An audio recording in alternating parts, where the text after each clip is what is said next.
فرماتے ہیں ایک مچھلی اللہ تعالیٰ نے دریا کے کنارے بھیجی، فرماتے ہیں وہ تھی تو مچھلی پر پہاڑ جتنی تھی۔ بخاری میں لفظ ہیں، حضرت جابر ابن عبداللہ رضی اللہ تعالیٰ عنہ فرماتے ہیں 300 آدمی 18 دن تک اس مچھلی کو کھاتے رہے، مچھلی ختم ہی نہیں ہوئی۔ مچھلیاں نہیں، مچھلی کہتے ہیں 18 دن 300 بندہ کھاتا رہا، مچھلی ختم ہی نہیں ہوئی۔ اور فرماتے ہیں کہ اس کی ہڈی نکال کے، کانٹا کہیں گے آپ اپنی زبان میں، کہتے ہیں وہ نکال کے نا تو اس کو کھڑا کیا نا جب، تو اونٹ کجاوے سمیت اس کے بیچ سے گزر جاتا تھا، تو اس کے کانٹے جوڑے۔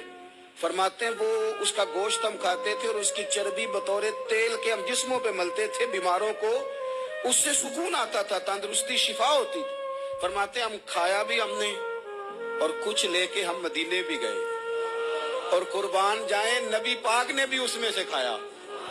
ہم نے عرض کی حضور یہ معمہ کیا ہے، یہ ماجرا کیا ہے؟ تو محبوب نے فرمایا تمہارے پاس غذا نہیں تھی، رب نے تمہارے لیے بندوبست کیا ہے، اللہ نے تمہیں دیا ہے۔ مکان شروع کر لیا ایک صاحب نے، وہ مکان بنانے لگے، آپ وہ حساب لگا رہے ہیں، کہتے ہیں میرے پاس اتنے پیسے ہیں، اتنے میں نے فلانے دوست سے کہنا ہے اس نے دے دینے، اتنے فلانے رشتہ دار سے کہنا ہے اس نے دے دینے، اتنے فلانے سے کہنا ہے اس نے دے دینے۔ یہ ساری کاپی بنا کے مکان شروع کر لیا۔ جو روز کہتا تھا نا کوئی حکم ہو جاتے دسی، سب سے پہلے اس کو کہا میاں پیسے چاہیے دین، وہ کہندا ہو کل ہی منڈا ٹوریا ہے، کہتے تو پرسوں 10 داتے لب جانے سن۔ میں آپ کو اپنے تجربے کی بات بتا رہا ہوں۔ جن لوگوں کا خیال ہوتا ہے نا کہ آپ سٹارٹ کریں فلانا کام، ہم آپ کے ساتھ ہیں، اللہ کا ہی کوئی نظام ہے، وہ بالکل بھی نہیں ساتھ ہوتے۔ لیکن ایسا نہیں ہے کہ کوئی ساتھ نہیں ہوتا، اللہ تعالیٰ بڑے اسباب پیدا کرتا ہے، وہاں سے دیتا ہے جہاں سے گمان بھی۔ ہمارا یہ ذہن بن جاتا ہے ہم ساری اپنے حساب سے چلتے ہیں، اتنے رشتہ داروں سے، اتنے کون آپ کے ساتھ چلے گا، سوال ہی نہیں پیدا ہوتا۔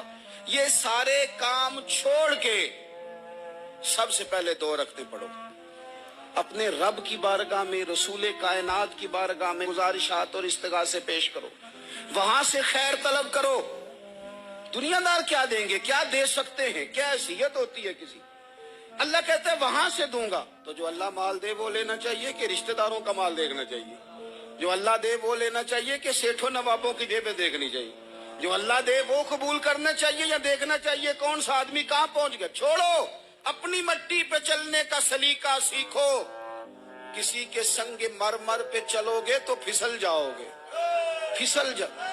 اس پر ایک اور بات عرض کر دوں، صحیح بخاری سے، مسلم سے ایک اور بات۔ کچھ چیزیں ایسی ہیں جن سے اللہ کی مدد آتی ہے، مدد ملتی ہے۔ ایک چیز ان میں سے ایسی ہے جس سے بہت مدد نازل ہوتی ہے، وہ ہے کہ جب رب آپ کو دے نا تو پھر آپ بھی اس کے رستے میں دیں، پھر مدد آتی ہے، پھر اور آتا ہے۔ بخاری مسلم میں حدیث ہے، یہ زیادہ ہی توجہ طلب امر ہے، اس پر آپ غور کریں گے۔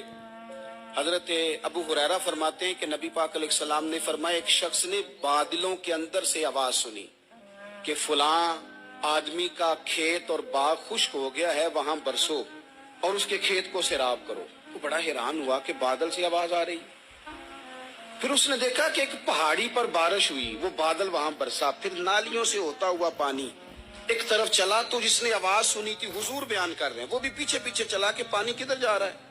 اس نے جا کے دیکھا کہ ایک مقام پہ ایک باغ کو وہ پانی لگ رہا ہے اور ایک آدمی وہ پانی لگا رہا ہے۔ اس نے اس سے پوچھا تیرا نام کیا ہے؟ اس نے کہا کیوں؟ کہنے لگا بتا نا۔ اس نے نام بتایا تو کہنے لگا یہی تو وہ نام ہے جو میں نے بادلوں کے اندر سے سنا ہے کہ فلاں کے کھیت کو پانی دے دو۔ اس نے کہا یار تو کیا عمل کرتا ہے کہ اسپیشل تیرے لیے بارش برسے؟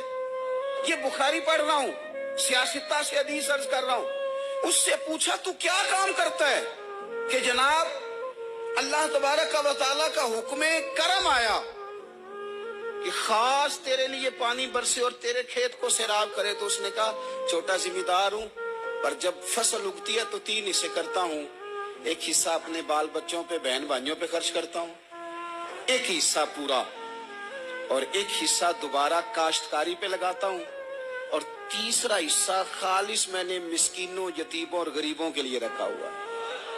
وہ جو تیسرا حصہ، اللہ کرے آپ سمجھے، وہ رب کے بندوں پہ تیسرا حصہ خرچ کرتا ہے نا، تو کریم مالک نے فرمایا جہاں سے غریب کا حصہ جاتا ہے وہ کھیت خشک نہیں رہنا چاہیے، وہ جہاں سے مسکین روٹی کھاتے ہیں وہ خشک نہ رہے، جہاں سے یتیموں کو کچھ آتا ہے کہیں اس کی فصل رہ نہ جائے۔ میں اور آپ بھی اگر اپنے مال میں مسکینوں، یتیموں، غریبوں کے حصے رکھ لیں گے تو فصلیں خشک نہیں رہیں گی، ان کے اندر تازگی آئے گی، نور آئے گا، کرم آئے گا، خاص کر خدا کی رحمت برسے گی۔ مدد اللہ سے چاہیں، اپنی توجہات کا مرکز رب رسول کی ذات کو بنائیں، پھر آپ محسوس کریں گے کہ بڑی جلدی اللہ تعالیٰ کی مدد آنے لگی ہے۔ کبھی آپ صرف کہہ دیں نا میرا رب میرے ساتھ ہے، اس لفظ میں اتنی طاقت ہے کہ دشمن ویسے زیر ہو جاتا ہے۔ زندگی میں کسی سے بھی لڑائی ہو، اچھی طرح سوچ لیں کہ اللہ اس طرف ہے یا اس طرف ہے۔ اگر آپ زیادتی پہ ہیں تو پھر رب مظلوم کی جانب ہے۔